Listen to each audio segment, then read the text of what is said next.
Namatayan nga ako ng isa ko nga makulay na sisiw dahil nga nalamigan nga siya doon sa kulungan niya. Kaya naman agad-agad nga ako nagpa-rest back para magpagawa nga ng mansion nila. At talaga naman nagulat nga ako na sobra kasi hindi ko nga akalain na ganito nga yung kakalabasan nga ng mansion nga ng mga sisiw ko. Ang ganda ng mansion nila. So mga kapudi, ayan, so sobrang aga ko nga nagising nga today kasi nga, ayan, meron akong sobrang excited na gagawin nga ngayong araw. At talagang pinag-isipan ko ito simula kagabi nung namatayan nga tayo ng sisiw. Ayan, so ngayong araw nga, ayan, pinatawag ko nga si Mang Ray, ayan, nandito si Mang Ray. Ayan, kasi magmi-meeting kami ngayon kasi meron nga akong ipapagawa nga sa kanya na mansion ng mga sisiw ko nga. Ayan, so binala ko na talagang gawa nga sila ng kanilang magandang bahay para hindi na nga sila mamatay o kaya madisgrasya kasi yung kulungan nga nila kasi second hand din kulungan nila na yun. May nakakulong na dati na ibang sisiw doon o kaya ibang manok. Kaya ngayon gagawa natin sila ng bago nilang bahay. Tatawagin natin tong sisiw ng mansyon. Ay, mali pala. Mansyon ng sisiw. Ayan, so ito na, meron ako dito nakitang design sa Google na talagang paggagayahan nga namin. At ito yon, yan, papakita ko na lang sa screen kasi medyo madilim kasi maaraw nga, ayan. So yan yung design na yon, yan yung gagawin nga natin para maging mansion nga ng mga sisiw ko. Kaya naman nandito nga si Mang Ray, yan, si Mang Ray nga at mga kasama niya ang gagawa nga ng mansion nga ng mga sisiw nga natin na yon. At talaga sobrang excited na ako kasi ngayong araw na namin gagawin yun. Ngayon na rin yung araw na bibili tayo ng mga materyales, ngayon na rin yung araw na gagawin natin yon. Tapos papagandahin natin yun ng bonggang-bongga para hindi na nga mamatay yung mga sisiw ko. So tara na! Ayan, so ano pala Mang Ray yung mga kailangan natin doon? Kasi pinakita ko na to kay Mang Ray. Ito kayong plano namin. Ayan, so ito nga yung plano namin, Mang Ray. Ito po yung gagawin natin. Ayan, yung pinakita ko po. Nakita nyo na po ba yung design? Ayan, ito po yung design niyan. Pero hindi po ganyan yung gagawin po natin. Ang gagawin po natin ay ganito. Parang, ganyan po yung itsura niya. Dalawang box po na nakalagay po dyan sa unahan. Tapos, ganito po yung magiging itsura niya. Yan. May dalawang box. Ayan, ito po yung second floor niya po to. Tapos ito yung first floor. Ayan, tapos dito po yan po yung itsura nila. Tapos may hagdan po dyan, paakyat. Hagdan po pakit. Pag ganyan po yung hagdan para yung mga sisiw pwede yung lumilom dito sa ilalim. Tapos pwede silang umakyat. Tapos po may ilaw sila dito dalawa. Meron silang ilaw dyan. Kasi yung ilaw daw na gagamitin natin, yung color yellow daw kasi yung mga nabasa ko sa comments, yun daw po yung kailangan nilang ilaw, yung color yellow. So dyan natin ilalagay yung ilaw.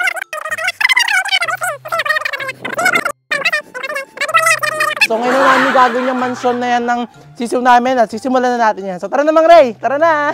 At doon natapos na nga kami pag-usapan nga lahat ng mga kailangan nga agad-agad na nga umalis nga sila Mang Ray para nga bumili ng mga materyales. Pumunta nga na sila sa isang lugar na kung saan nga nandun na nga lahat ng kailangan nga namin para nga makagawa nga ng mansion nga ng mga sisiw ko nga. Habang nasa bahay pa nga ako at naghihintay nga dito ko lang Mang Ray, talagang excited na nga ako magawa nga yung mga sisiw ko nga ng mansion. At dahil nga sobrang dami nga binili nga nila Mang Ray na malalaki nga mga bagay kaya naman umarkila na nga sila ng tricycle. At nung nabili na nga nila Mang Ray nga lahat nga ng kailangan isinakay na nga lang lahat nga dito sa tricycle para nga makauwi na sila dito sa bahay. Binilisan na nga lang daw nila Mang Ray nga bumili nga ng mga materyales kasi nga baka daw nga abutin nga kami ng gabi sa paggawa nga ng mansion nga ng mga sisiw ko. Hindi nga lang si Mang Ray nga ang gagawa nga ng mansion nga ng mga sisiw ko kaya talaga naghanap nga kami kung sino nga makakatulong niya. Kapag nga kasi si Mang Ray nga lang ang gumawa nga nitong mansion nga ng sisiw ko nga baka nga abutin pa nga kami ng siyam-siyam dito. At habang hindi pa nga dumarating yung makakasama nga ni Mang Ray sa paggawa nga ng mansion ng mga sisiw ko, talaga ako muna yung tumutulong sa kanya pangsamantala. At kahit hindi pa nga dumarating ngayon kasama nga ni Mang Ray sa paggawa nga ng mansion nga ng mga sisiw ko, talagang inumpisahan niya na nga to. Para nga daw pagdating nga dito na makakasama niya nga sa paggawa nga ng mansion, talaga madali na daw matapos. Kaya habang wala pa ngayon kasama nga ni Mang Ray, ako nga muna yung kanang kamay niya nga dito sa paggawa nga ng mansion ng mga sisiw ko. At matapos nga ang 30 minutes nga namin paghihintay, sa wakas nga dumating na nga rin yung makakasama nga ni Mang Ray sa paggawa nga ng mansion ng mga sisiw ko. At syempre wala nang ang iba, talagang kapatid niya na nga lang yung sinabihan niya na tulungan nga siya dito kasi wala talaga kami maharap nga sa mga oras na to natutulong kay Mang Ray. Kaya puti na nga lang talaga todo rest back nga tong kapatid ni Mang Ray kaya talaga mas madali nga nila matatapos nga yung mansion. Wala pa nga sa kalahati nga yung ginagawa nila, talagang tuwan-tuwa na nga ako at excited na excited. So ito na nga mga kapudi, ayan, so nagawa na nga itong pinaka-pader nga ng ating mansion ng sisiw nga natin. Ayan, kung makikita nyo, ganito nga kalaki yung mansion nga nila, ayan, ganyan kalaki yung pinakaharapan nga nila. So ito na, nilalagay na nga ni Mang Ray yung pinakagilid. Ayan, para nga malagyan na natin siya ng pader, malagyan na natin siya ng palapag, 'di ba? Naka second floor. Second floor yung mansion nila, 'di ba? Ang galing. At dahil nga sobrang nga ako naawa nga sa mga sisiw ko nga doon sa kulungan nila kasi talaga nagsisiksikan nga sila kaya talaga pinagawa ko sila ng mansion. At talagang hindi lang to basta-bastang mansion kasi talaga second floor pa to. At para nga mas mabilis nga mapatapos nga tong mansion na to, talagang tumutulong na nga ako sa ragari nga nitong mga kahoy. At talaga namang effective nga yung ginawa ko nga na pagtulong kasi talagang sobrang bilis nga nilang gumawa. Tignan nyo, malapit na nga talaga tayo sa katotohanan ng mansyon. Nung natapos na nga nila mang reayusin nga yung mga kahoy, inayos nga naman itong plywood para nga lagyan na nga ng sahig nga itong mansyon nga natin. Hindi pa nga ako nagagandahan kanina nung wala pa nga sahig nga itong ginagawa na to, pero nung nalagyan na nga siya ng sahig, talaga sobrang nga ako nagandahan sa kanya. Sana talaga ganito nga lang kadali nga gumawa ng bahay na ganito, kaso mahirap nga kapag nga bahay nga ng tao talagang tinatagal na mga buwan. Alas 3 na nga sa mga oras na to, kaya naman agad-agad na nga ako nagpabili nga ng merienda nga para nga makakain nga muna tong gumagawa nga ng ating mansyon. So ayan mga kapudi, dahil nga hapon na, ayan, so ngayon naman pagmemeriendahin muna natin yung mga gumagawa para lalo sila lumakas at magawa na nga nila yung mansyon ng mga sisiw natin. Ayan, so meron tayo ditong soft drinks, pansit, pandesal. Ayan, so tara na, pagmemeriendahin na natin sila. Baso.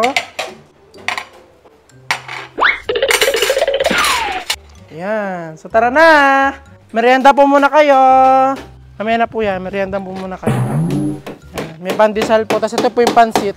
Pinatigil ko nga muna sila Mang Ray nga doon sa ginagawa nga nila at sinabi ko nga na magmerienda nga muna sila para nga mas madali nga nila at talagang gana sila sa pag-ayos nga ng mansyon natin. Baka nga kasi magkamali nga sila Mang Ray dahil nga sa gutom at na magawa nila mansyo, hindi mansyon.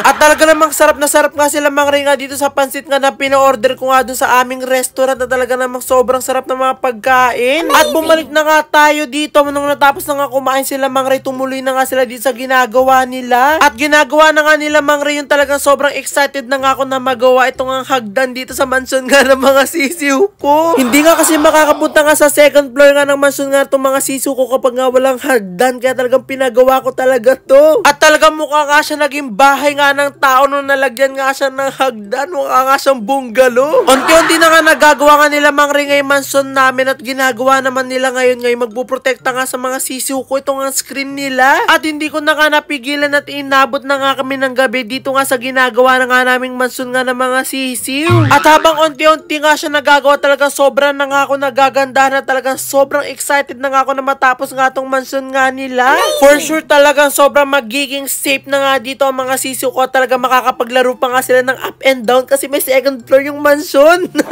At maya-maya nga rin nung natapos na nga itong mga screen, inayos naman nga nila Mang Ray nga itong bubungan ng mansyon. At habang nilalagay nga nila Mang Ray nga itong bubong, talaga nagmumukha nga siyang bahay nga ng tao kaso mini version. Akala ko nga talaga na hindi nga kami aabutin nga ng gabi dito nga sa paggawa ng mansyon, pero inabot pa rin talaga kami kasi nga gusto nga namin pagandahin nga yung mansyon ng mga sisiw. At habang hindi pa nga natatapos nga sila Mang Ray sa mga ginagawa nga nila, at ito nga muna, ima-mansion tour ko nga muna kayo dito.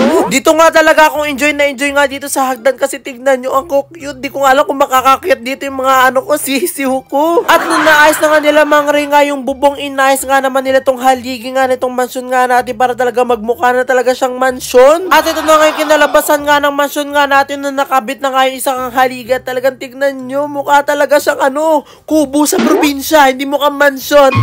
Pero dahil nga hindi naman mga tao ang titira dito, talagang mansyon pa nga rin to sa sobrang laki nga sa mga sisiw. At nung natapos na nga sila Mang Ray, winalisan ko na nga tong mansyon nga natin para nga maalis nga yung mga dumi. At habang nagwawalis nga ako, talaga sinasabi ko nga kay Mang Ray at tinatanong ko nga siya kung matibay nga tong ginawa nga nilang mansyon na talaga pinatunayan nga nila.